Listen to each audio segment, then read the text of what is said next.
A wild dog limps out of the forest and stares at a little girl, not with anger, but with pleading eyes. Then he turns and walks away, as if asking her to follow. She does. What he shows her in the woods makes her break down in tears, because that grave holds a secret her family tried to forget. Why did the dog choose her? What truth has been buried for generations? This isn't just a story about a dog. It's about a broken family and the journey back to love. Before we get into the story, comment below where in the world you are watching from today. The morning sun painted golden patches through the oak and pine trees behind Great-Grandma Doris's cottage. Ella Mae Carson adjusted her too big straw hat, rescued from a box in the attic, and pulled her faded pink backpack higher on her shoulders. The familiar rattle of trail mix and juice boxes inside made her smile. "We shouldn't go too far," Mikey said, gripping his wooden stick like a proper explorer's walking staff. His baseball cap was pulled low over his eyes, making him look more worried than adventurous. "Great-Grandma Doris said the woods are off limits." Ella poked at a cluster of wild violets with her own stick. "But we're pioneer scouts today," she said, her voice full of determination. "And pioneer scouts have to explore. Besides, she's busy with her Saturday morning shows." The sweet scent of honeysuckle drifted on the warm Georgia breeze, making the forest seem more inviting than forbidden. "I guess." Mikey wasn't convinced, but he followed his younger cousin anyway. That's what he always did, kept an eye on Ella when her imagination carried her a bit too far from safety.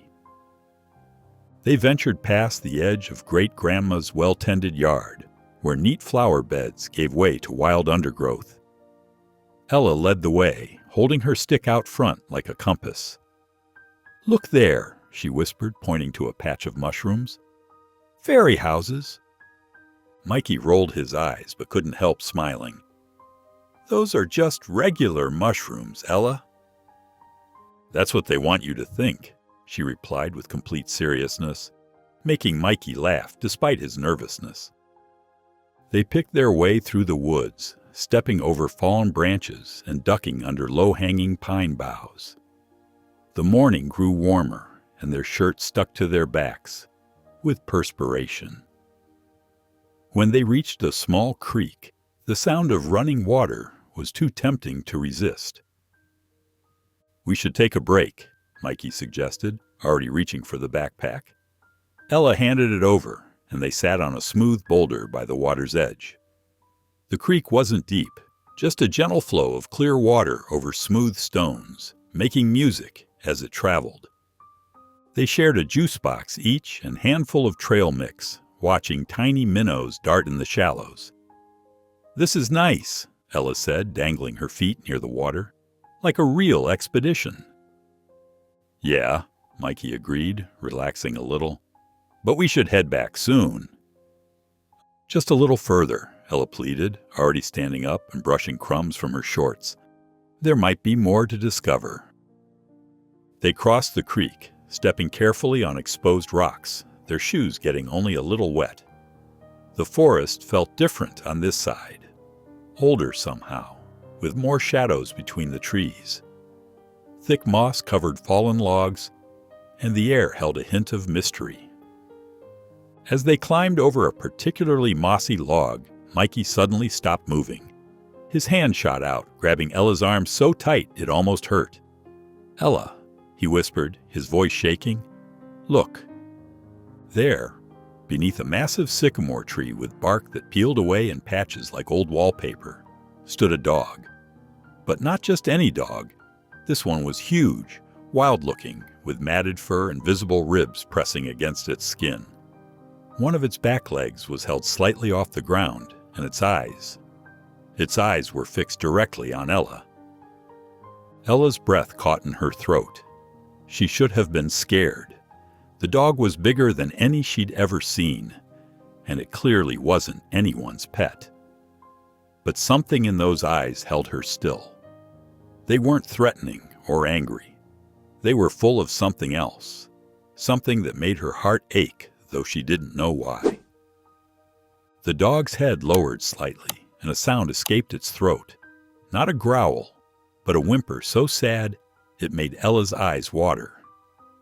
Then, with painful slowness, the dog turned away from them. It limped a few steps into the deeper woods, then stopped, turned its head, waited. "He wants us to follow," Ella whispered, her voice filled with certainty. Mikey's grip on her arm tightened. "No way, Ella. We're already too far out. We'll get in so much trouble. That dog could be dangerous." But Ella barely heard him. Something was pulling her forward. Not the dog exactly, but something about its eyes, about the way it waited, something important. Without really deciding to, she took a step forward. "Ella, please," Mikey begged, but she was already moving. The dog watched her approach, then limped further into the woods, maintaining the distance between them. "We have to," Ella said simply, her voice distant and dreamy. "He needs help." Mikey muttered under his breath, something about crazy cousins and being grounded forever, but his footsteps followed behind her. The dog led them deeper into the forest, where the trees grew closer together and the sunlight had to fight its way through the branches. The world around them seemed to change, growing quieter and more mysterious with each step. Patches of sunshine filtered through the leaves above, creating shifting patterns on the forest floor. The usual chorus of bird songs faded away, replaced by a heavy silence that felt like it was holding its breath. It was like stepping into an old photograph, Ella thought, or maybe a story from long ago that everybody had forgotten. The dog moved ahead of them, a shadow among shadows, pausing every few steps to make sure they were still following. Mikey stayed close behind Ella, his wooden stick now held like a baseball bat rather than a walking staff. But Ella kept moving forward, drawn by something she couldn't explain. Something in those sad eyes that seemed to know her, even though she'd never seen this dog before in her life. The forest grew older around them, filled with trees that had stood watch over countless secrets. And still, the dog led them deeper into whatever mystery awaited in the heart of these forbidden woods. The morning sun painted golden patches through the oak and pine trees behind Great-Grandma Doris's cottage. Ella Mae Carson felt her heart thumping against her ribs as she followed the limping dog deeper into the woods. The old animal moved slowly but purposefully, pausing every few steps to look back at her with those knowing eyes. "Ella, please," Mikey whispered behind her. "We should go back. We're going to get in so much trouble." But Ella couldn't turn around. Something about the dog's eyes pulled her forward, like an invisible string tugging at her heart. Twigs snapped beneath her sneakers as she walked, and the woods grew thicker around them. After a few minutes that felt much longer, the dog led them through a tangle of brambles into a hidden clearing. Ella stopped short, her mouth falling open. Thick ivy and twisted vines covered everything, creating a secret garden feeling. But it wasn't like the pretty gardens in her storybooks. This place felt old and forgotten, like somebody's lost memory. In the middle of the clearing stood the biggest sycamore tree Ella had ever seen. Its trunk was wider than 3 people holding hands could reach around, with roots that pushed up from the ground like giant knuckles. The tree's pale bark peeled away in patches, revealing darker spots underneath that reminded Ella of old photographs. The dog limped to the base of the tree and sat down next to something half hidden in the ivy. As Ella moved closer, she realized it was a gravestone, crooked and worn down by time, its edges crumbling like an old cookie. The dog whined softly and began scratching at the earth with one paw. "Don't go over there," Mikey pleaded, hanging back near the edge of the clearing. "What if it's dangerous?" But Ella was already kneeling beside the dog. The earth felt cool and damp through her jeans as she leaned forward. The dog's gentle scratching had loosened some leaves and dirt, and something was peeking out from underneath, something flat and pale. With trembling fingers, Ella brushed away the leaves. More dirt fell away, revealing what looked like paper. She carefully pulled it free and wiped it clean with her sleeve. It was a photograph, old and soft around the edges, but still clear enough to see. A beautiful black woman smiled up at her from the picture. She wore a pretty dress with little flowers on it, the kind Ella had seen in old movies about the 1940s. Next to her stood a little boy, maybe 3 or 4 years old, holding her hand and grinning at the camera. They looked so happy it made Ella's chest hurt. Her hand shaking slightly, she turned the photograph over. Written in faded blue ink, in careful handwriting that reminded her of her great-grandmother's, were the words, "1946, my world." Ella felt tears filling her eyes, though she didn't know exactly why. The woman's smile was so bright, so full of love as she held that little boy's hand. Something about it made her feel both happy and sad at the same time, like finding something precious that had been lost for a very long time. "Ella," Mikey's voice cracked with worry, "we need to go back. Now please." She nodded slowly, unable to take her eyes off the photograph. Very carefully, she tucked it inside her jacket, making sure it was secure. When she stood up, her legs felt wobbly, like she'd been sitting for hours instead of just a few minutes. The dog hadn't moved from its spot by the grave. It sat there, head bowed, as if keeping watch over something important. When Ella took a step back, it lifted its head and met her eyes one more time. She thought she saw something like gratitude in its gaze. "Goodbye," she whispered to the dog. It didn't follow as they turned to leave. The walk back felt different. The woods seemed darker somehow, though the sun was still high. The trees loomed taller, their shadows longer, like they were holding secrets.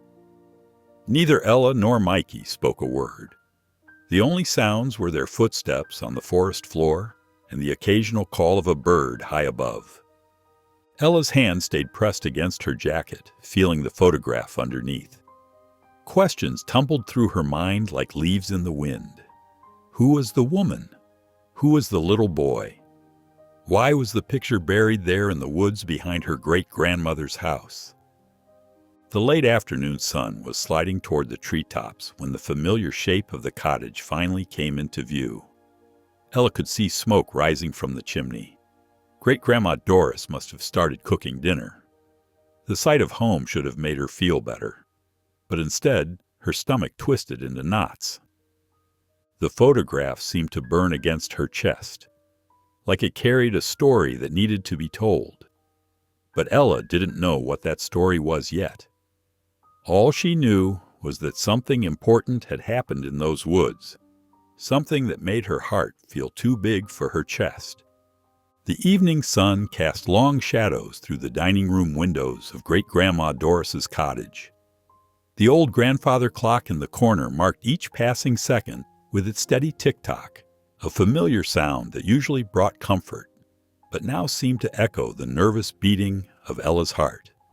Ella sat at the sturdy oak table, her legs swinging beneath her chair, unable to keep still. The photograph she'd found in the woods felt heavy in her jacket pocket, like it carried more weight than paper should. The aroma of perfectly fried chicken and fresh-baked biscuits filled the air, mixing with the sweet scent of honeysuckle, drifting in through the screened windows. Great-Grandma Doris moved with practiced grace, her silver hair neatly pinned back as she placed the last serving dish on the table. Her weathered hands, marked by decades of work and worry, smoothed her apron before she took her seat at the head of the table. Those same hands had prepared countless meals in this kitchen, but tonight they trembled slightly as she reached for the pitcher of sweet tea. "Would you like some more tea, children?" Doris asked, her voice carrying that gentle southern lilt that usually made everything feel safe and warm. Tonight, though, something felt different. "Yes, ma'am," Mikey replied quietly, holding out his glass. He hadn't touched much of his food, pushing the cornbread around his plate with his fork. His eyes kept darting between Ella and their great-grandmother, sensing the tension building in the room. The humid Georgia heat pressed against the windows, making the air inside feel thick and heavy. Ceiling fans spun lazily overhead, stirring the still air but providing little relief. Ella could feel beads of sweat forming at the nape of her neck, though she wasn't sure if it was from the heat or her nerves. "Ella May, you've barely touched your chicken," Doris noted, her keen eyes missing nothing. "Are you feeling all right, sugar?" Ella nodded, but her hand unconsciously moved to her jacket pocket. The photograph seemed to pulse there, like a secret trying to escape.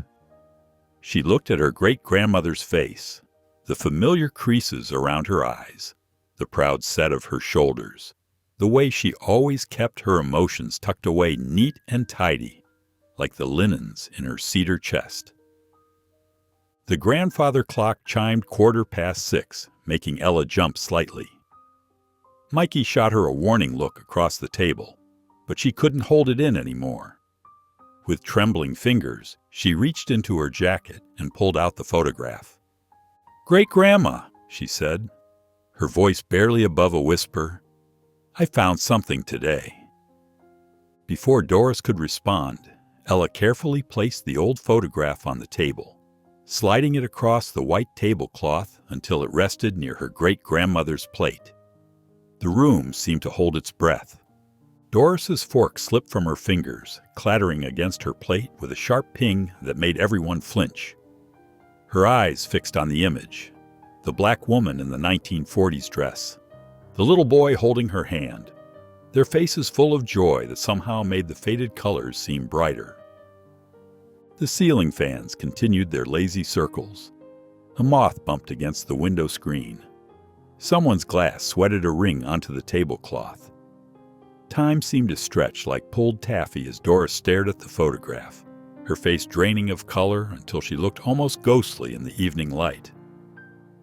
"I've never seen that picture before," she finally said. But her voice sounded strange, hollow and distant, like it was coming from the bottom of a deep well. Her hands remained in her lap, though they trembled visibly now. She wouldn't touch the photograph, wouldn't even look directly at it anymore, as if it might burn her if she did. Ella felt her stomach twist. She'd expected, well, she wasn't sure what she'd expected, but not this. Not this heavy silence that seemed to press down on all of them like a wet blanket. Even the clock's ticking seemed muffled now. Mikey pushed his plate away, his cornbread completely demolished into crumbs but uneaten. His eyes were wide as he watched their great-grandmother picking up on the wrongness of the moment, even if he didn't understand why. The usual comfort of their family dinners had evaporated, replaced by something tense and uncomfortable. The chicken grew cold on their plates. The biscuits sat untouched in their basket, their buttery tops congealing in the evening air. Nobody reached for seconds. Nobody asked to pass the salt. The ritual of their family dinner had been broken by that single photograph and the secrets it seemed to carry. Doris sat very still, her spine straight as always. But something had changed in her face. The careful mask she usually wore had cracked, showing something underneath that made Ella's heart hurt. Something raw and sad, and very, very old. Without warning, Doris pushed her chair back from the table. The leg scraped against the hardwood floor, making an awful sound in the silence. "If you'll excuse me," she said, her voice barely steady, "I think I need to lie down for a while." She stood up, smoothing her dress with hands that wouldn't quite stop shaking. Ella quickly folded the photograph and slipped it back into her jacket pocket, watching as her great-grandmother walked out of the dining room with careful, measured steps.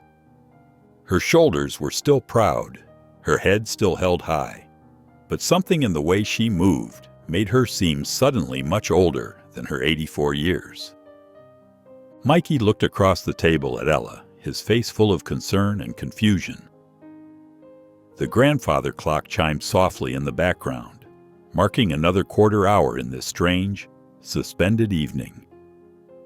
Neither child spoke as the sound of Doris's bedroom door clicking shut echoed through the quiet house.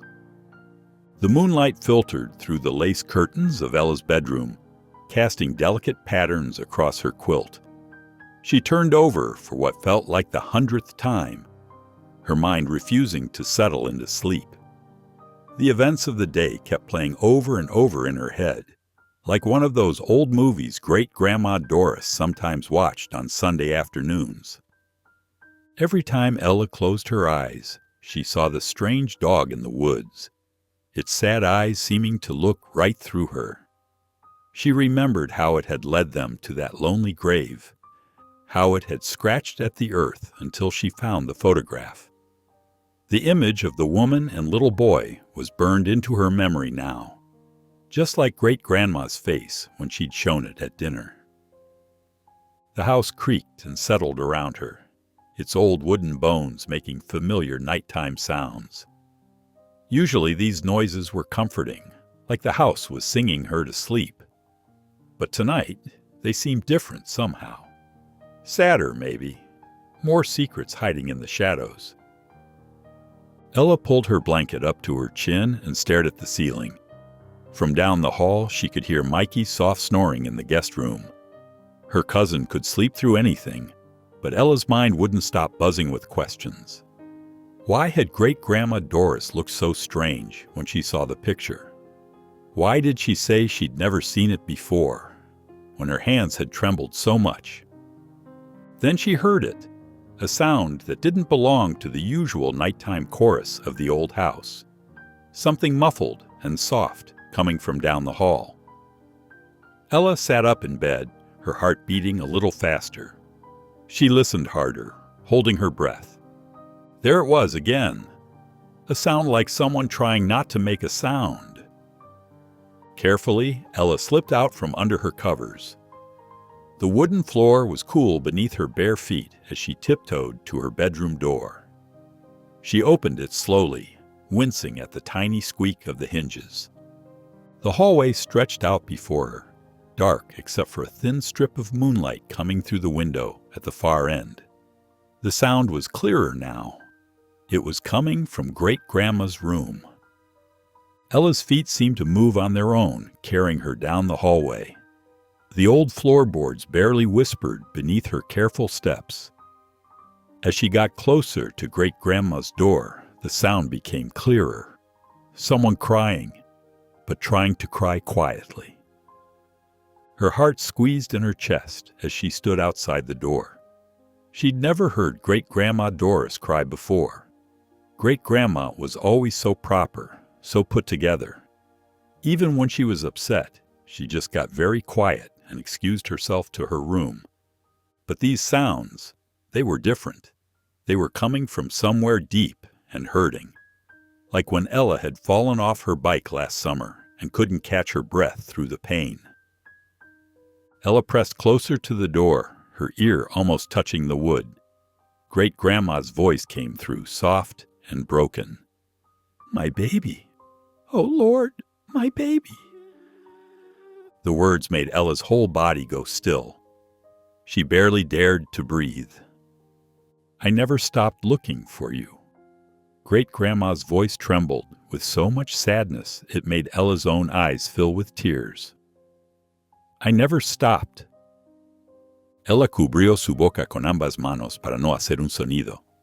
Her heart felt too big for her chest, aching with a feeling she didn't quite understand. But she knew deep in her bones that Great-Grandma had lied at dinner. She did know that photograph. She knew it so well it made her cry like this, alone in the dark. The crying continued, softer now, like waves getting smaller as they reached the shore. Ella wanted to burst into the room and hug her Great-Grandma tight. She wanted to ask all the questions that were spinning in her head.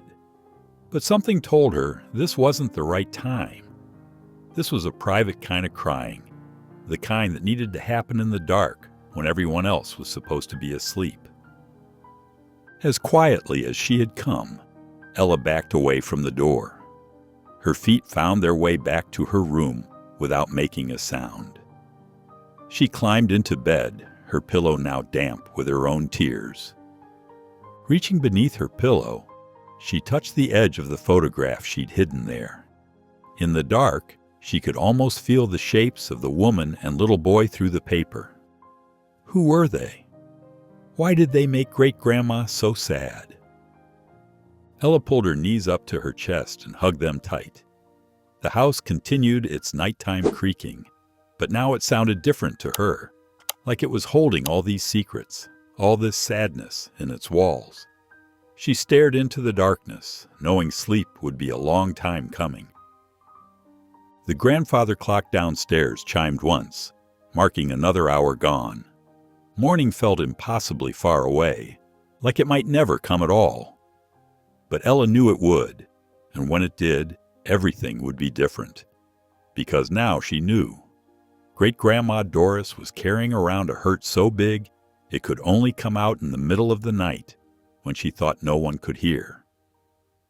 The Sunday morning sunlight streamed through the kitchen windows, warming the worn wooden table where breakfast sat mostly untouched.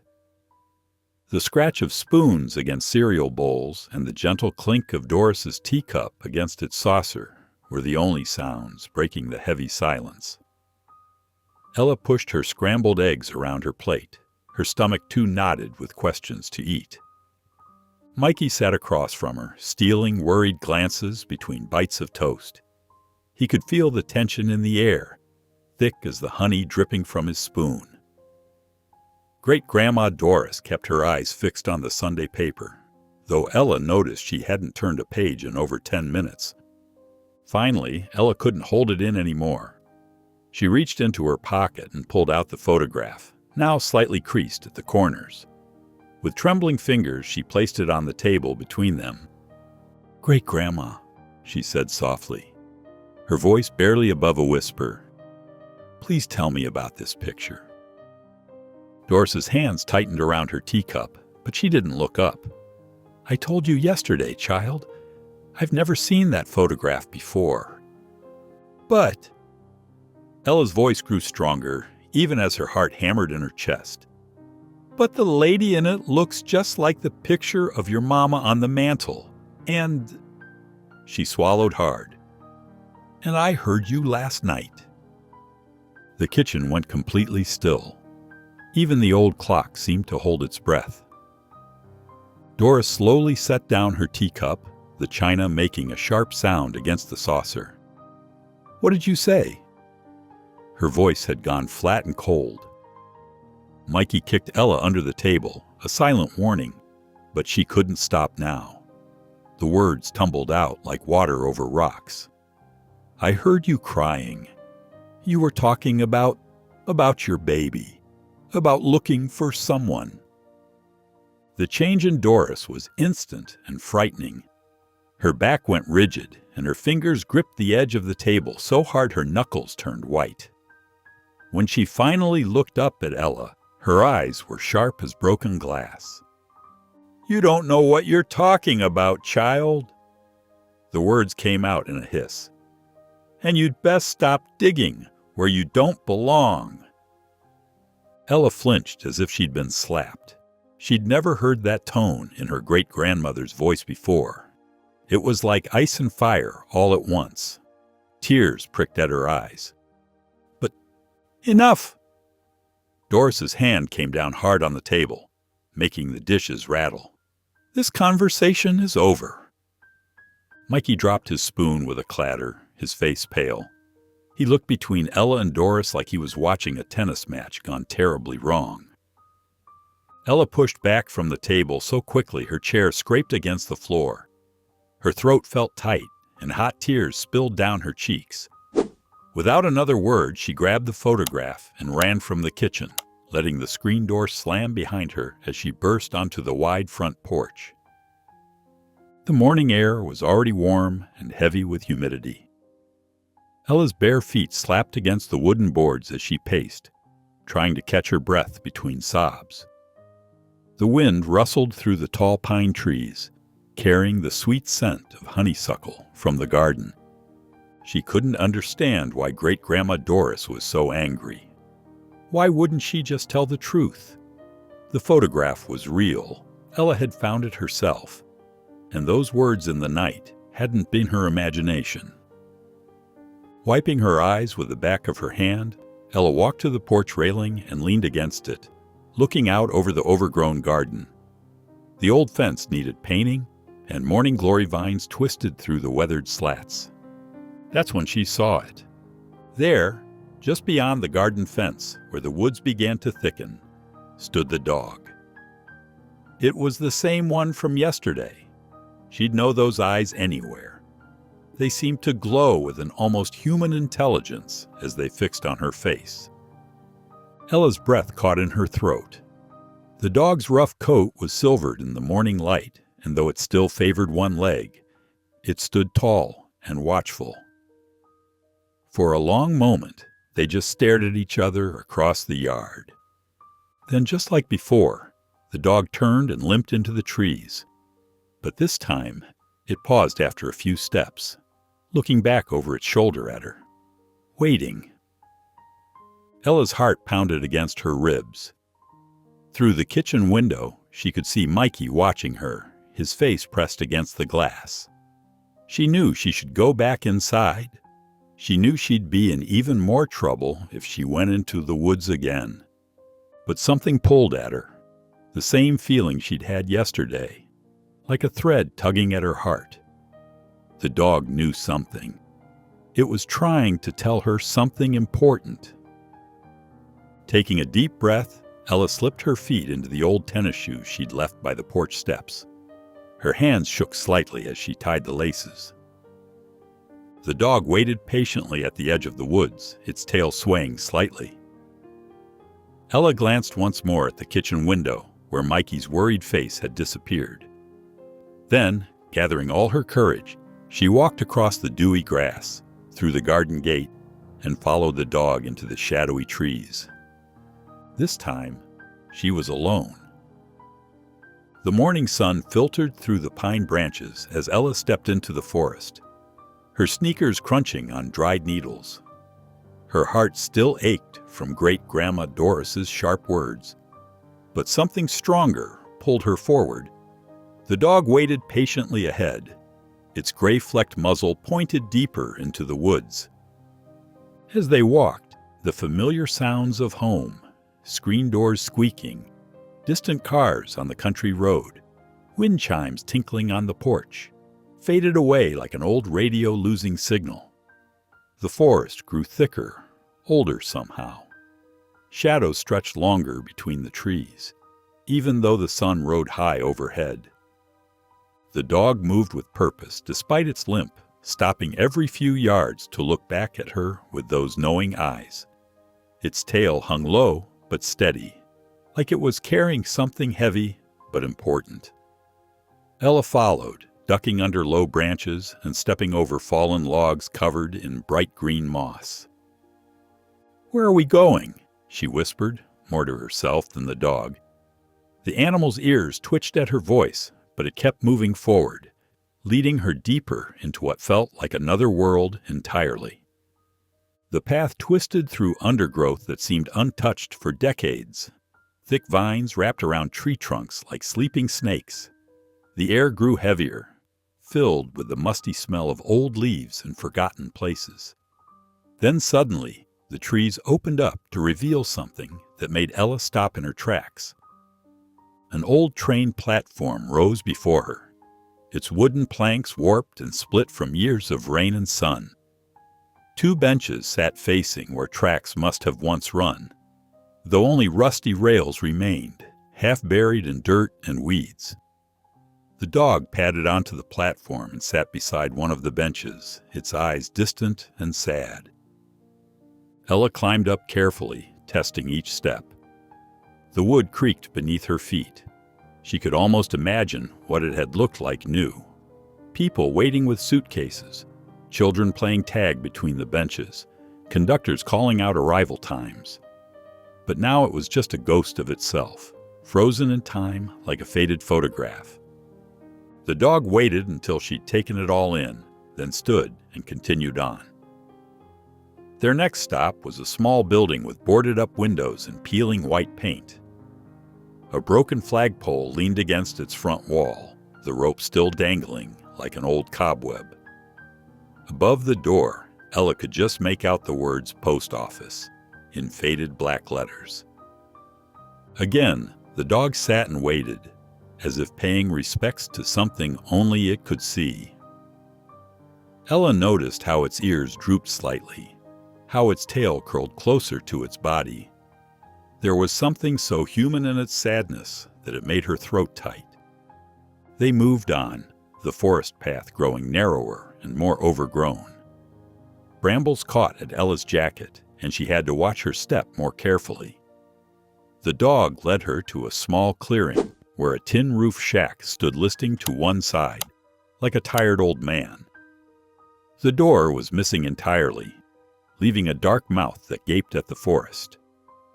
Through a broken window, Ella glimpsed the remains of a table, a chair tipped over on its side. The dog's whimper was so soft she almost missed it. It sat longer here than at the other places, its head bowed as if in prayer. Ella wanted to reach out and comfort it, but something held her back. This felt like a private moment, like watching someone cry at a funeral. When they started walking again, the air grew cooler. The trees pressed closer, their branches weaving together overhead to block out most of the sun. Ella shivered despite the spring warmth. Then, through the leaves, she saw it. A church steeple rising above the forest like a finger pointing to heaven. The building was made of white-painted wood, now gray with age and weather. Thick vines crawled up its sides, and parts of the roof had fallen in. But it was the doors that caught Ella's attention. They hung slightly open, as if waiting for Sunday service to begin. The dog trotted up the worn steps and pushed its nose through the gap between the doors. They creaked open wider, revealing shadows and dust motes dancing in strips of sunlight. Ella hesitated at the bottom of the steps, her heart beating faster. The whole place felt heavy with memories, like the air itself was thick with old prayers and hymns. She took a deep breath and followed the dog inside. The floorboards protested under her feet, and she could smell age and dampness and something else. Paper, maybe, or old wood. Near the altar, a narrow staircase led upward. The dog was already climbing, its nails clicking against the wood. Each step groaned as Ella followed, and she kept one hand pressed against the wall for balance. The stairwell was dark, except for thin streams of light filtering through cracks in the walls. At the top, a door hung half off its hinges, leading into the attic. Dust swirled in the beams of sunlight that poured through a cracked window. The space was cluttered with broken furniture, old hymnals, and boxes of what looked like church records. The dog moved purposefully to one corner where a wooden crate lay on its side, its slats broken and splintered. As Ella watched, it began nosing at something inside, a metal box about the size of a shoebox covered in decades of dust. With trembling fingers, Ella lifted the box. It was heavier than she expected, and something shifted inside when she moved it. The lid was stuck at first, but after a gentle tug, it opened with a soft pop. Inside, she found a stack of letters tied together with a faded blue ribbon. The paper had turned yellow with age, and the ink had faded to a soft brown. The dog sat beside her, watching intently as she held the bundle of letters in her hands, feeling the weight of whatever secrets they contained. Ella slipped through the side door of the old house, her backpack heavy with more than just its weight. Her hands trembled slightly as she clutched the straps closer.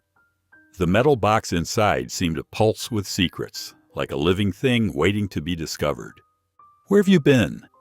Mikey's voice made her jump. He stood in the hallway, arms crossed, worry etched across his face. "Great-Grandma's been asking about you." "I found something," Ella whispered, not meeting his eyes. Before he could ask more questions, she darted past him and up the creaky stairs to her room. Once inside, she locked the door with shaking fingers. The familiar space felt different now, charged with anticipation. Sunlight streamed through the lace curtains, casting delicate shadows on the worn hardwood floor. Ella drew them closed, plunging the room into a soft, muted darkness. She sat cross-legged on her quilted bed, carefully lifting the metal box from her backpack. Dust coated its surface, and rust had eaten away at the corners. The lid stuck for a moment, before yielding with a soft groan. Inside, yellowed envelopes lay bundled together with a faded blue ribbon. Ella's fingers ghosted over the delicate paper, afraid it might crumble at her touch. The top envelope's address caught her eye, written in elegant cursive, "My Samuel." Her heart skipped a beat. She recognized the handwriting, the same careful loops and swirls she'd seen on birthday cards and Christmas tags. Great-Grandma Doris's handwriting. With utmost care, Ella untied the ribbon and lifted out the first letter. The paper was thin, almost translucent with age. She unfolded it slowly, the creases worn soft from years of handling. "My dearest Samuel," it began, dated June 15th, 1945. "Today would have been your first birthday. I wonder if you're walking yet, if you've said your first word. I dream of hearing you call me Mama." Tears blurred Ella's vision. She blinked them away and kept reading. Letter after letter revealed a story that made her heart ache. Doris wrote about a man named Charles, a soldier with kind eyes and gentle hands. How they met in secret because their love wasn't allowed.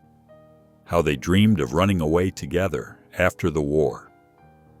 "Your father promised to come back for us," one letter read. "Charles said we'd go up north, where things are different, where we could be a family." But Charles never came back. The letters grew more desperate. "They told me you didn't make it," Doris wrote in shaking script. "But I heard you cry. I heard you, my beautiful boy. They wouldn't let me hold you. They said it was better this way." Ella's hands trembled as she read about the hospital, about the nurses who wouldn't look Doris in the eye, about the papers they made her sign, about a baby boy with copper penny curls and eyes like his father's. Some letters spoke of hope. "I'm still searching, my Samuel. Every time I see a little boy your age, my heart stops. Are you out there? Do you wonder about me?" Others dripped with fear. "They say I need to stop asking questions, that it's dangerous. But how can a mother's love be dangerous?" The date stretched across 5 years, 1945, 1946, 1947. Each letter addressed to a son who might never read them. Each one signed the same way. "With all my love, your mother, Doris Althea Moore." The final letter, dated March 3, 1950, stopped mid-sentence. "I saw a boy today who looked so much like Charles. It took my breath away. He had your father's warm brown eyes, and I thought maybe—" That was all. The rest remained forever unwritten. Ella sat back against her headboard, the letters scattered around her like fallen leaves. The photograph from the grave seemed to burn in her jacket pocket. She pulled it out, studying it with new understanding. The woman in the dress, the little boy holding her hand. Were they the family Samuel found? Did he grow up loved, even if it wasn't by Doris? Outside her window, the woods stretched dark and deep, holding their secrets close. The dog was nowhere to be seen. But now Ella understood its purpose. It had led her to the truth about Samuel, Doris's son, her great-uncle, a child born from love but taken by hate. Her great-grandmother's morning words echoed in her mind. "You don't know what you're talking about, child." But now she did know. She knew about Samuel, about Charles, about a young Doris whose heart had been broken in ways Ella was only beginning to understand. She gathered the letters carefully, returning them to their envelopes, trying to smooth the age creases. The metal box sat open on her lap, a treasure chest of memories both precious and painful. Through the thin walls, she could hear the grandfather clock chiming noon, marking time in a house where some wounds had never healed. Ella stared out at the woods where the mysterious dog had led her to these truths. The forest seemed to hold its breath, as if waiting to see what she would do with the knowledge it had helped her find. Samuel had been real. He wasn't just a secret or a shadow. He was Doris's son, a baby she'd loved and lost, a story written in tears and hope and sealed away in an attic for decades. The evening air hung thick and sweet with honeysuckle as Ella stepped onto the wraparound porch. Her great-grandmother sat perfectly still in her old wicker rocker, eyes fixed on the distant tree line where shadows had begun to stretch across the lawn. The metal box felt heavy in Ella's arms, weighted with more than just paper and metal. Without a word, Ella settled onto the wooden floorboards next to Doris's rocker. The boards were still warm from the day's sun. She opened the box carefully, the hinges creaking softly in the evening quiet. Her fingers found the first letter, and without asking permission, she began to read. "My dearest Samuel," Ella's young voice carried clear and steady across the porch. "Today would have been your 5th birthday. I wonder if you like chocolate cake the way I do. I wonder if your hair curls tight like mine did when I was small. There's so much wondering in a mama's heart." Doris didn't move, didn't speak. Her hands gripped the arms of her rocker so tight her knuckles showed white, but she didn't tell Ella to stop. The only sound was the gentle creak of the rocker and Ella's clear voice reading words written so long ago. "I dream sometimes that I hear you crying," Ella continued reading. "I wake up reaching for you, but my arms stay empty. They told me you died, but a mama knows. A mama's heart knows her child lives. Somewhere out there, you're growing tall and strong. I pray every night that you're loved, that you're safe, that somehow you know how much your mama wanted you." Tears gathered in Doris's eyes, catching the golden evening light. Still, she said nothing, just listened, as her own words from decades past filled the warm air around them. When Ella finished reading, Doris reached out with trembling fingers and took the letter. She ran her thumb over her own signature at the bottom, touching the faded ink as if it might somehow connect her to that younger version of herself. "I thought those were gone," she said finally, her voice barely above a whisper. Ella looked up at her great-grandmother, gathering her courage. "Why didn't you ever tell anyone?" Doris was quiet for so long that Ella thought she wouldn't answer. Then she took a deep breath and the words began to flow, soft and sad, like a long-held grief finally finding its voice. "It was 1945, she said. "I was 17, working at Miller's Diner on Roosevelt Street. That's where I met Charles." A small smile touched her lips at the memory. "He was so kind. Always left the biggest tips. Always had a gentle word for everyone. Didn't matter to him that I was colored and he was white. He'd sit at my counter every day drinking coffee and telling me stories about growing up in Virginia." She paused, rocking slowly. "We kept it secret, of course. Had to. But oh, how we loved each other. When I found out I was carrying his baby, we made plans. He was going to take us to New York, where we could be a proper family." Her voice caught. "But then he got his orders, shipped out to the Pacific. He promised he'd come back for us, but—" Ella reached out and touched Doris's hand. "He never came back." Doris shook her head. "No, baby. He never did. And when it came time for our child to be born, My parents.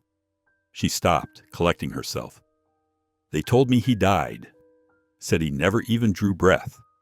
But I knew better. A mama knows these things. I named him Samuel, after my grandfather. I never saw him, never held him, but I knew in my heart he was alive somewhere. Great-Grandma, Ella said softly, there's more you need to know. She told her about the dog in the woods, how it had led them to the grave, about finding the photograph. With each detail, Doris grew more still, until she sat frozen in her rocker. When Ella finished, Doris's voice came out in a broken whisper. Show me. The words hung in the evening air between them. Ella nodded, clutching the box closer to her chest. Doris gripped her cane and slowly pushed herself to her feet. Her voice was stronger now, filled with a determination Ella had never heard before. Tomorrow, she said. We go tomorrow morning. Ella nodded again, her heart feeling both full and heavy with the weight of all that had been revealed. The sun had nearly set now, painting the sky in deep purples and fading gold. Somewhere in the distance, a whip-poor-will began its evening song. The morning mist clung to the grass like a thin blanket as Ella and Doris made their way toward the forest's edge. The air felt different today, heavier somehow, like the sky itself was holding its breath. Doris's navy sweater seemed too big on her frame, as if she had gotten smaller overnight from the weight of her memories. Ella walked slowly beside her great-grandmother, matching her careful pace. Every few steps, the tip of Doris' wooden cane pressed into the soft earth, leaving small round marks like breadcrumbs behind them. Neither spoke. The only sounds were their footsteps and the occasional scrape of the cane against a stone. You're sure about this path? Doris asked finally, her voice barely above a whisper. Yes, ma'am, Ella replied, touching her great-grandmother's arm gently. And we won't be alone. As if summoned by her words, the dog appeared at the tree line. It stood perfectly still, its gray-flecked coat almost silver in the morning light. Despite its wild appearance, there was something dignified in how it waited, head held high and eyes fixed on them. Oh, Doris breathed, stopping in her tracks. Oh my! The dog's tail moved once, slowly, like a greeting. Then it turned and started down the path, limping slightly but moving with purpose. Its paws made no sound on the damp ground. They followed, Ella keeping close to Doris's side. The trees seemed to lean in around them, their branches creating a natural tunnel overhead. Birds called to each other nervously, their song sharp and questioning in the quiet morning air. The path gets a little rough here, Ella warned as they approached a section where tree roots crossed the trail like wooden snakes. She held Doris's elbow while the older woman carefully picked her way across. The dog waited patiently whenever they fell behind, sitting with an almost human-like patience. Each time they caught up, it would rise and continue leading them deeper into the woods. They came to the old train platform first. The wooden benches were gray with age, their paint long since peeled away. Weeds pushed up through cracks in the concrete platform. Doris stopped, her free hand pressing against her chest. I used to wait here, she said softly, her eyes distant. Every Thursday at noon, when Charles's train would come through. We'd have exactly 7 minutes before it left again. The dog sat quietly, watching as Doris's eyes filled with tears she didn't let fall. After a moment, it stood and continued on. They followed. The boarded-up post office came next, its broken flagpole pointing accusingly at the sky. Doris's grip tightened on her cane. That's where I mailed my letters, she said.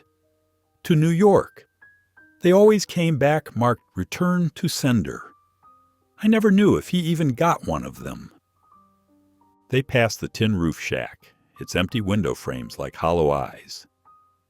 Doris didn't speak this time, but her breathing got faster, more shallow. Ella pretended not to notice how her great-grandmother's hand trembled on the cane. Finally, the trees opened up into the clearing. The old sycamore stood like a guardian, its massive trunk twisted with age and memory. The dog moved to sit beside the crooked gravestone, just as it had before. Doris stopped at the edge of the clearing. Her face had gone pale, and for a moment Ella worried she might faint. But then something seemed to straighten in her spine, and she moved forward with small, determined steps. The gravestone was simple, just a rough piece of local stone with crude markings worn almost smooth by decades of weather. Doris lowered herself carefully to her knees beside it, her movements stiff but deliberate. She pulled the folded handkerchief from her pocket and laid it across her lap. Her fingers traced the stone's edge, following the weathered surface like reading Braille. Then she saw it, the photograph, still nestled among the roots where Ella had found it. The paper was soft with age, its edges curled, but the image remained clear enough. A woman in a 1940s dress, holding hands with a small boy. Doris picked it up with trembling fingers. For a long moment she just stared at it, her thumb brushing gently across the surface. Then the tears came. They fell silently at first, rolling down her cheeks like summer rain. Her shoulders began to shake with quiet sobs that seemed to come from somewhere deep inside her, as if all the grief she'd carried for decades was finally breaking free. The dog moved closer, pressing its large body gently against her side. Doris didn't seem startled by this. She reached out with one hand and touched its head, her fingers sinking into its thick fur. Ella stood back, watching. The morning light filtered through the trees, casting dappled shadows that danced across the scene like nature's own tribute to this moment of recognition and release. After what felt like a long time, Doris wiped her eyes with the handkerchief. She looked up at the dog, really looked at it, and something passed between them. Some understanding that Ella couldn't quite grasp but could feel in her heart. "That's him," Doris whispered, her voice shaking, but certain as she turned to look at Ella. "I know it in my bones." The morning sun had finally broken through the clouds, casting long shadows across Doris's driveway. Ella watched her great-grandmother grip her cane tightly, her knuckles white against the worn wood as she lowered herself into the passenger seat. The dog, who had followed them home from the clearing without hesitation, sat quietly in the back seat beside Ella, his eyes fixed forward as if he knew exactly where they were heading. "Are you sure about this?" Ella asked softly, reaching over to touch Doris's shoulder. Doris nodded, her face set with determination despite the slight tremor in her hands. "We need to know, child. We need to know everything." The drive into town was quiet, save for the gentle whir of the air conditioning and the occasional crunch of gravel under the tires. Ella kept glancing at the dog, who remained perfectly still, almost unnaturally calm for a stray. His presence felt deliberate, like every moment since they'd first seen him had been leading to something bigger. The veterinary clinic appeared ahead, a modest brick building that had clearly seen better days. The blue trim around the windows was peeling, and the sign out front had faded from years of sun exposure. Dr. Wilma Evers' name was still visible, though, painted in careful letters above the door. As they pulled into the nearly empty parking lot, Doris took a deep breath. "Ella, help me with the door, please." Inside, the waiting room smelled of antiseptic and pet food. A sleepy tabby cat watched them from its perch on the reception counter as they approached. The dog followed without a leash, staying close to Ella's side. Dr. Evers emerged from the back office, her gray hair pulled into a neat bun, reading glasses perched on the end of her nose. She looked at the trio with raised eyebrows, particularly at the large dog who seemed so at home with them. "Mrs. Moore," she said, recognition softening her professional demeanor slightly. "What brings you in today?" Doris straightened her spine, summoning her dignity. "We found this dog in the woods behind my house. He seems special. We were hoping you could check if he has any identification." Dr. Evers studied the dog with skeptical eyes. "A stray, you say? He seems awfully well behaved for a stray." She adjusted her glasses. "But we can certainly check for a microchip. Follow me to the exam room." The exam room was small but spotless. Charts showing canine anatomy decorated the walls, and the metal examination table gleamed under fluorescent lights. The dog hopped up without prompting, surprising Dr. Evers again. "Well, Albie," she muttered, reaching for the handheld scanner. "He certainly doesn't act like a stray." The scanner made a soft whirring sound as she passed it over the dog's shoulders. For a moment, nothing happened. Then a sharp beep cut through the silence. Dr. Evers frowned at the small screen, then blinked hard as if making sure she was reading it correctly. "That's strange," she said, more to herself than to them. "According to this chip—" She paused, glancing at Doris with sudden concern. "Please," Doris said, her voice barely above a whisper, "tell me what it says."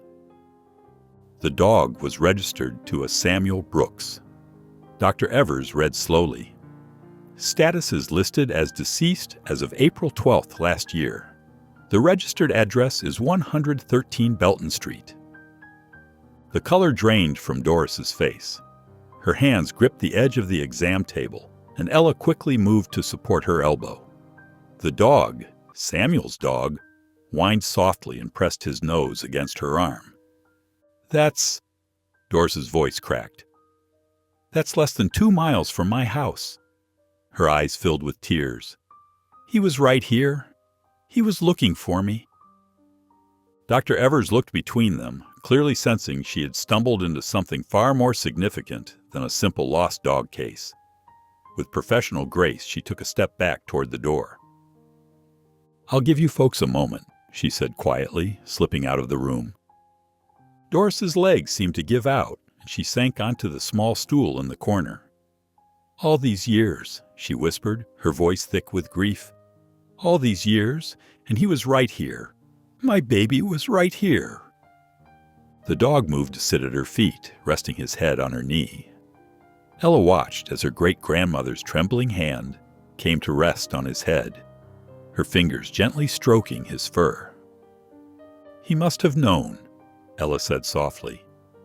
"That's why he brought us to the grave, to the letters. He was trying to tell us."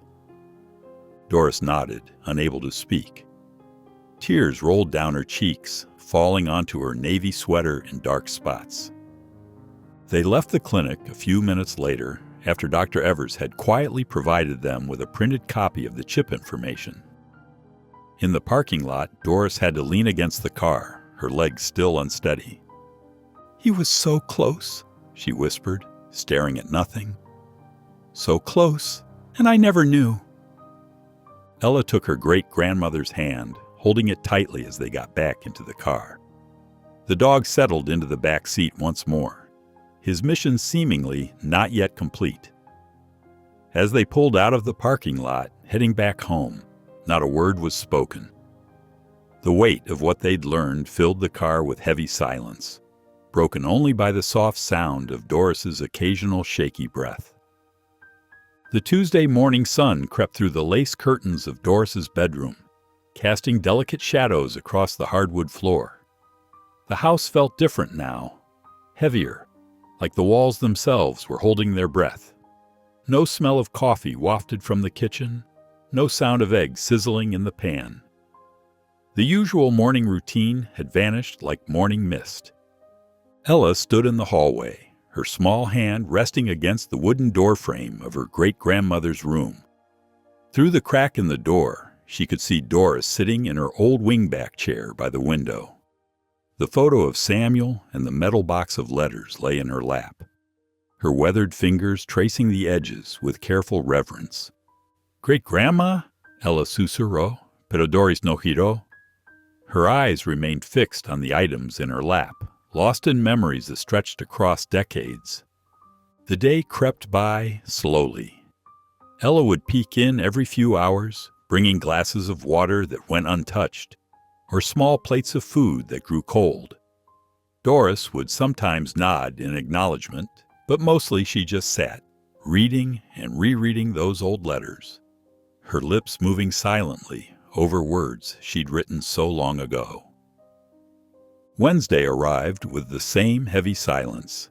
The grandfather clock in the hallway marked each hour with solemn chimes that echoed through the quiet house.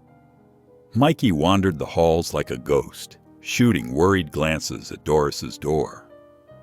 "What's wrong with her?" he asked Ella during lunch, his peanut butter sandwich barely touched. Ella stirred her soup, watching the vegetables swirl in circles.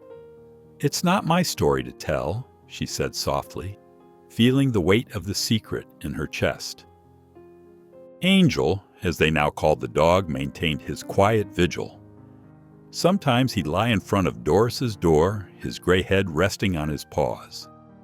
Other times, he'd curl up near her bed, his eyes never leaving her face.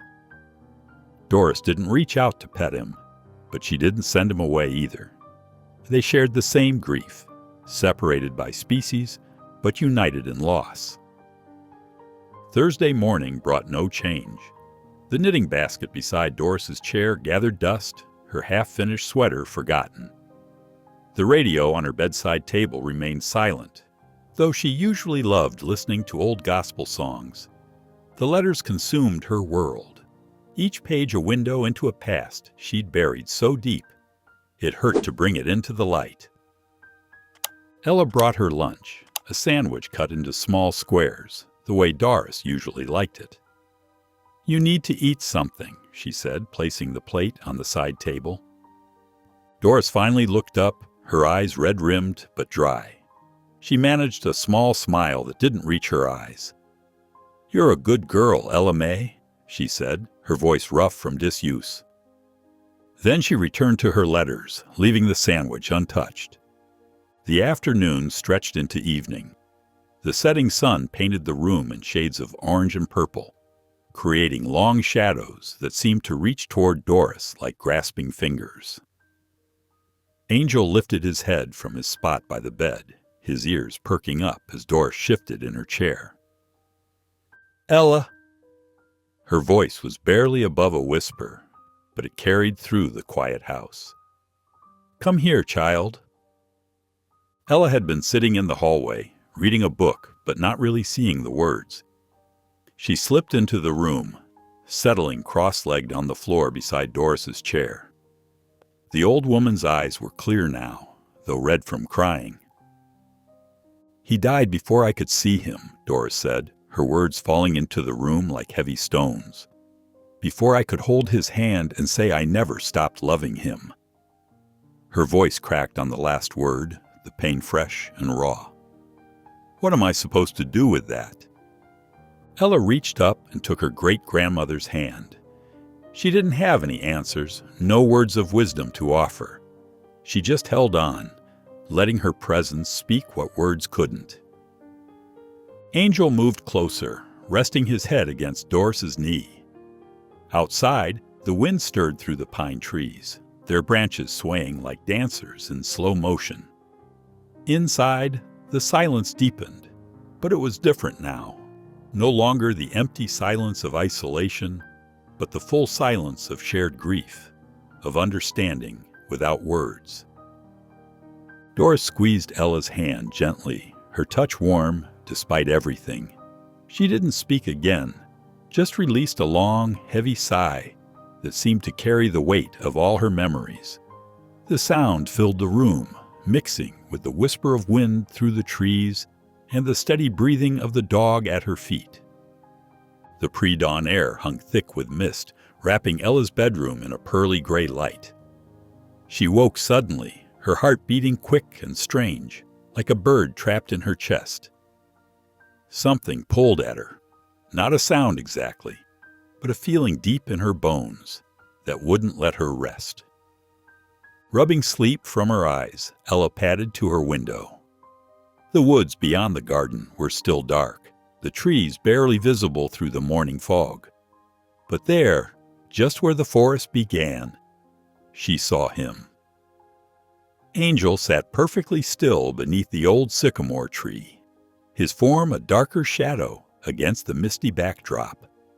He wasn't moving or making a sound, just watching her window with those knowing eyes. Ella's hands trembled slightly as she pulled on her jeans and sweater. She grabbed her worn tennis shoes from under the bed, carrying them in her hands to avoid making noise on the creaky floor. The house was silent except for the soft ticking of the grandfather clock downstairs. She crept past Doris's room, hearing only the gentle rhythm of her great-grandmother's breathing through the partially open door. Mikey's snores drifted from the guest room. Moving like a shadow herself, Ella made her way down the stairs, carefully avoiding the third step that always groaned under any weight. The kitchen door opened with just the softest click. The morning air hit her face, cool and damp, smelling of wet earth and pine needles. Ella quickly laced up her shoes on the back porch, her fingers clumsy with urgency. Angel hadn't moved. He watched her approach through the dewy grass, his tail still, his eyes reflecting what little light filtered through the mist. When Ella reached the edge of the woods, he stood, but didn't start walking. Instead, he waited, as if giving her time to decide. "Okay," Ella whispered, more to herself than to the dog. "I'm coming." The forest felt different in the pre-dawn darkness. Shadows stretched longer, and every sound seemed muffled by the fog.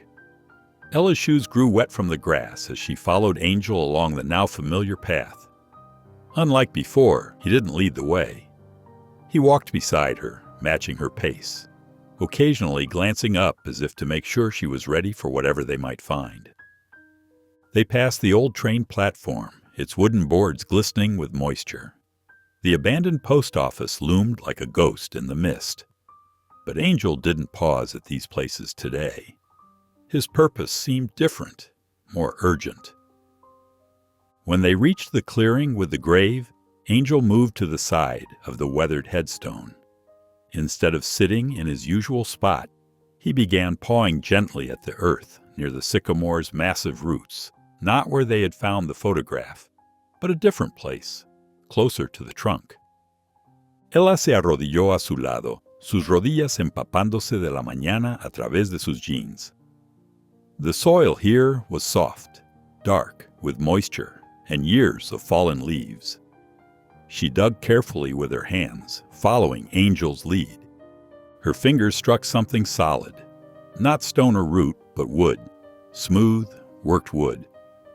Working more carefully now, Ella cleared away the dirt until she could see it clearly. A small wooden box about the size of a thick novel. Despite being buried, it wasn't badly damaged. The wood had been treated with something that protected it from rot, and even through the clinging soil, she could see it had been lovingly crafted. Her heart beating faster, Ella lifted it from its earthen bed. A brass clasp held it shut, still intact.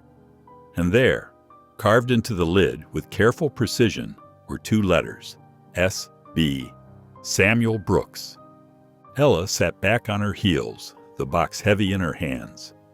The brass clasp seemed to dare her to open it, to peek inside at whatever Samuel had thought important enough to bury here. But something stopped her. This wasn't just another clue to follow. This was something Samuel had left behind. Something personal and private. The morning mist swirled around her as she considered what to do. Angel watched her quietly, his eyes gentle and patient. Finally, Ella tucked the box carefully inside her coat, holding it close against her heart. "Thank you," she whispered to Angel, her voice barely disturbing the morning quiet. The dog stepped forward and nudged her hand softly with his nose. His fur was damp with mist, but warm. For a moment, they stayed like that, girl and dog, connected by something deeper than words could explain. Ella stood slowly, the box secure against her chest. The weight of it felt important, like it carried more than just whatever was inside. It carried truth and memory and things that had waited years to be found. The path home seemed longer now, each step measured and careful. Ella walked slowly, protecting her precious cargo. Behind her, Angel settled down beside the grave, a silent guardian of secrets both revealed and still hidden. She knew, with a certainty that went beyond her 9 years, that what she carried mattered. The truth inside wasn't just for her. It was for Doris, for Samuel's memory, for all the years of silence that needed finally to be broken. The morning mist began to lift as Ella emerged from the woods. The sun hadn't quite risen, but its promise painted the eastern sky in shades of pearl and gold. She held the box closer, feeling its edges press against her ribs, and walked toward home. The morning sun filtered through the lace curtains of the old house, casting delicate shadows across the worn hardwood floors. Ella clutched the wooden box against her chest, her footsteps careful and quiet as she made her way inside. The familiar scent of buttered toast still lingered in the air from Mikey's breakfast, and through the kitchen window she could see him in the backyard, half-heartedly kicking a soccer ball against the fence. Her heart thumped heavily as she approached Doris's door. The house creaked beneath her feet, every sound seeming louder in the morning stillness. She paused, listening. No movement came from within the room, but she knew her great-grandmother would be awake.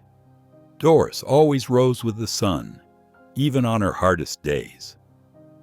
Ella raised her hand and knocked softly. The sound seemed to hang in the air, but no answer came. Taking a deep breath, she turned the brass doorknob and eased the door open.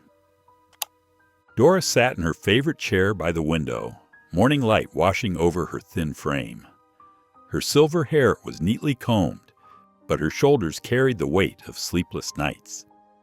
In her lap, her weathered fingers rested on the last of the old letters they'd found days before. When she looked up at Ella, surprise flickered across her tired face. "Child?" Doris's voice was barely above a whisper, her eyes fixed on the bundle Ella carried. "What's that you've got there?" Ella cruzó la habitación lentamente, la caja de madera sintiendo más pesada con cada paso. She knelt beside her great-grandmother's chair, the old rug soft beneath her knees. Without speaking, she carefully unwrapped her coat from around the box and held it out. Doris's hands trembled as she took it, her fingers tracing the carved initials, S.B. The brass clasp gleamed dully in the morning light. For a long moment she just held it, as if afraid it might disappear if she moved too quickly. "Where did you—" she began, but her voice trailed off. "Angel showed me," Ella said softly. "This morning, by the grave. He knew where to look." Doris nodded slowly, understanding filling her eyes. With careful movements, she worked the clasp open. The hinges creaked softly as she lifted the lid. Inside, protected by a clear plastic sleeve, lay a single folded letter. Doris lifted it with trembling fingers, handling it as gently as if it were made of glass. The plastic crinkled as she carefully opened it, revealing neat handwriting that slanted slightly to the left. Her breath caught as she read the first line.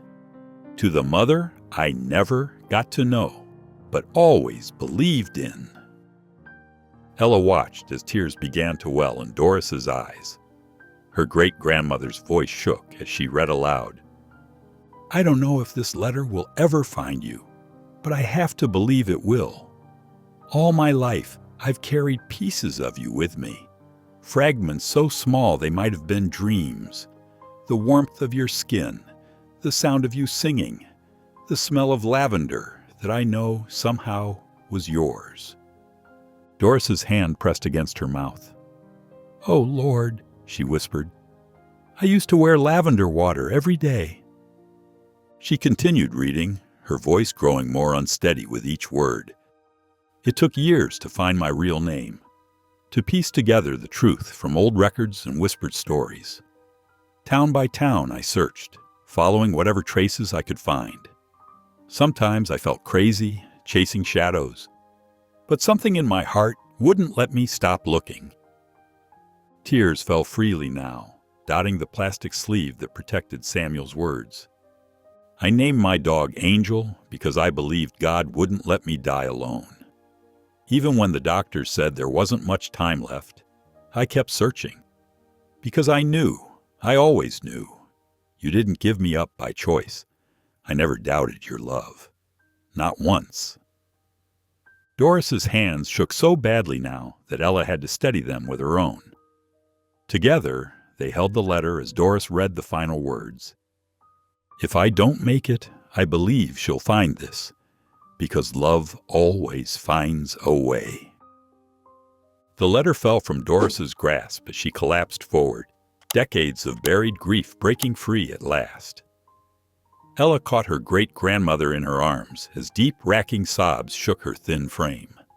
Doris clutched the letter to her chest as if she could press Samuel's words directly into her heart. "My baby," she cried, rocking slightly in Ella's embrace.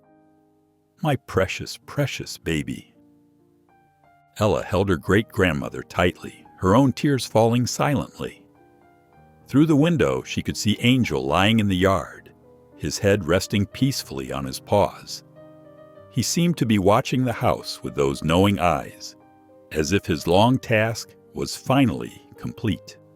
The morning light grew stronger, warming the room as Doris wept in Ella's arms. The letter, Samuel's last gift to his mother, lay safe between them, a bridge across time and loss, carrying all the love and forgiveness that had waited so long to be found. The morning sunlight painted delicate patterns through the lace curtains, casting a gentle glow across the worn wooden floors of the old house. The familiar creaks and settling sounds felt different now, less lonely, more like whispers of comfort. The heavy silence of grief had lifted, replaced by something softer, something that held both sadness and peace. At 9 o'clock, Doris' bedroom door opened. She emerged wearing pressed navy slacks and a lavender blouse that brought warmth to her tired face. Her silver hair was neatly brushed, falling in soft waves around her shoulders. Though her eyes were still puffy from days of tears, they held a new clarity, as if she'd finally found something she'd been searching for all along. Angel sat in the kitchen doorway, his tail making a steady rhythm against the floor as she approached. His ears perked forward, watching her with that same knowing look that had first drawn Ella to him in the woods. Doris paused, studying him for a long moment. Then slowly, careful of her arthritic knees, she bent down to his level. "I suppose you've waited long enough," she said, her voice gentle as she reached out to stroke his graying head. Her fingers trembled slightly, but her touch was sure. "Come on, Angel." The dog's tail wagged faster at the sound of his name. He pressed his nose into her palm, and for a brief moment Doris closed her eyes, as if feeling something deeper than just fur beneath her fingers. In the kitchen, morning light pooled across the old oak table where Ella already sat, watching her great-grandmother with quiet amazement. The transformation wasn't dramatic. Doris still moved carefully, still carried the weight of her loss. But there was something different in how she held herself, as if she'd finally set down a burden she'd carried for far too long.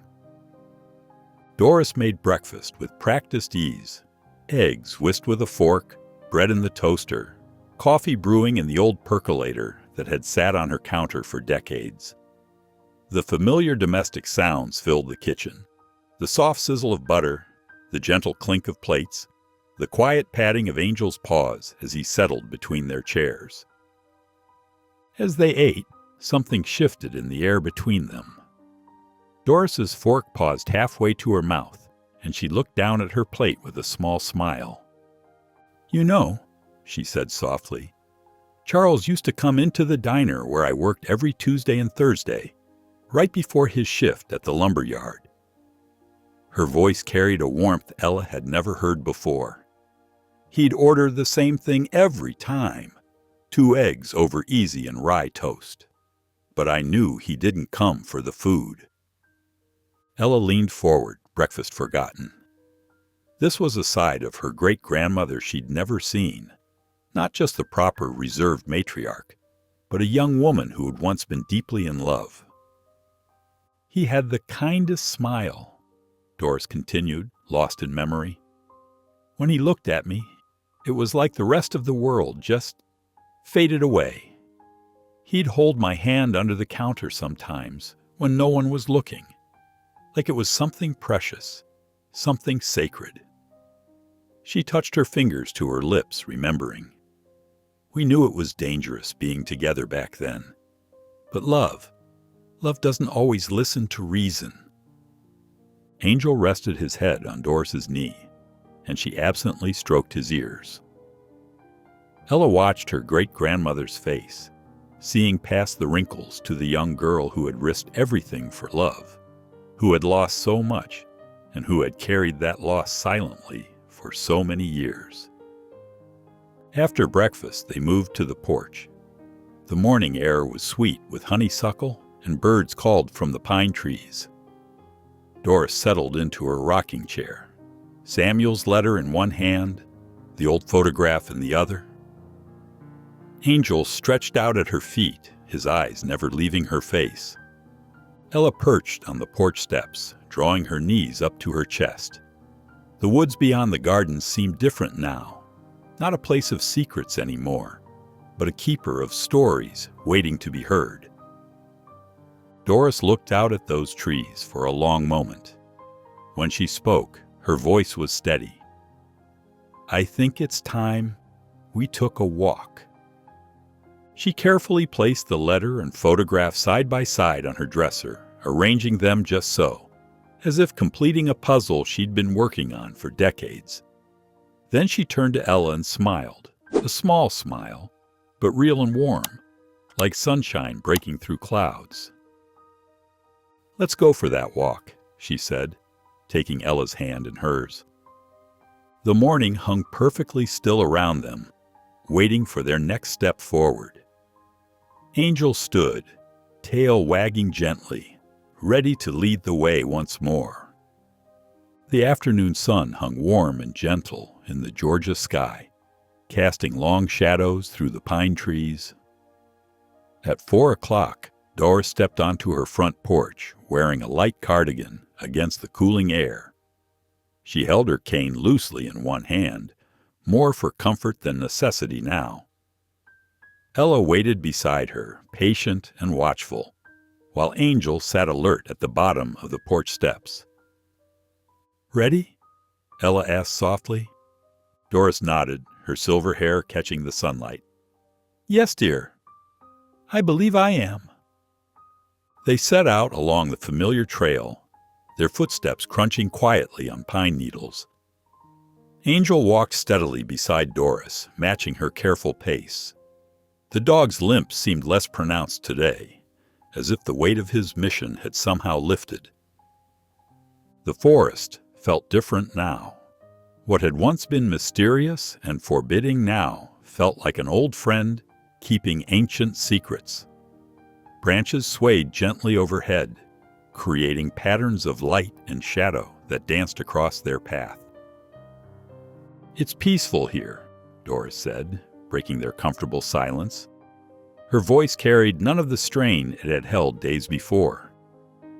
"I forgot how beautiful these woods could be." They passed the first landmark, the abandoned train platform with its weather-worn benches. Doris paused, her hand trailing along the splintered wood. Memory softened her features as she gazed at the empty tracks stretching into the distance. "Your grandfather never met Samuel," she said quietly, her words carrying to Ella's ears like autumn leaves on the wind. "But he would have loved him." She smiled faintly. "He had such a big heart, your grandfather. Always room for more love." Ella slipped her small hand into Doris's free one, squeezing gently. They stood there for a moment, letting the weight of what might have been settle around them like gentle dust. The old post office came next, its boarded windows telling stories of forgotten letters and lost connections. Doris glanced at it, but didn't stop. Angel padded alongside them, occasionally looking up at Doris with his knowing eyes. When they reached the dilapidated shack, sunlight streamed through its broken window, creating a warm glow inside the empty space.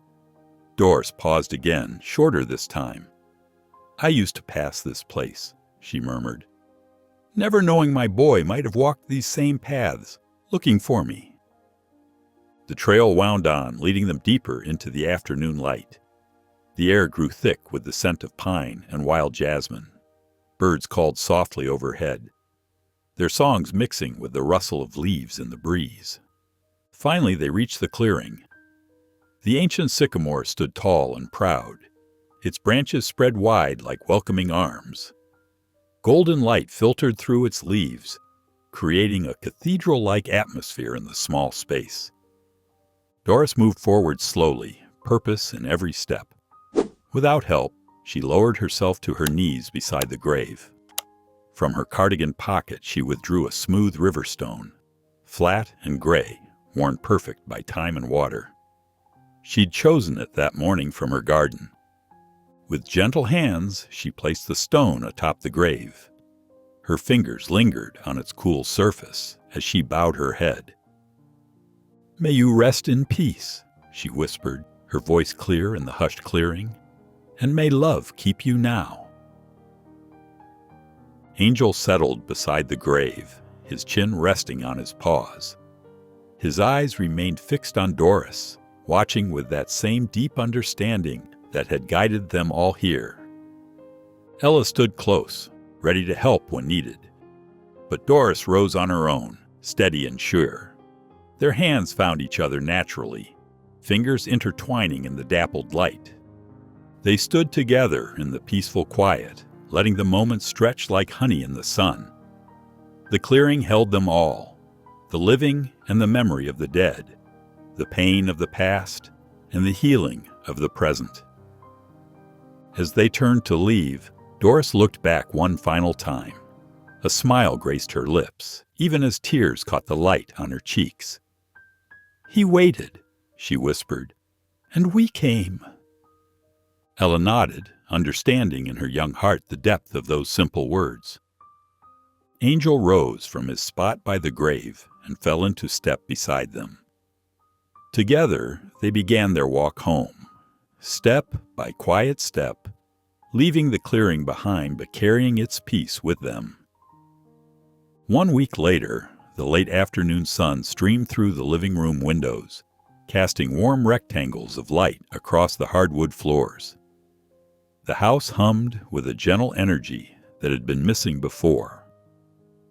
From the kitchen came the soft clink of dishes and the familiar scent of cornbread baking. Doris had started cooking again, small meals that filled the rooms with homey aromas. Angel dozed contentedly on his new bed, a plush cushion decorated with faded flowers that Doris had pulled from the hall closet.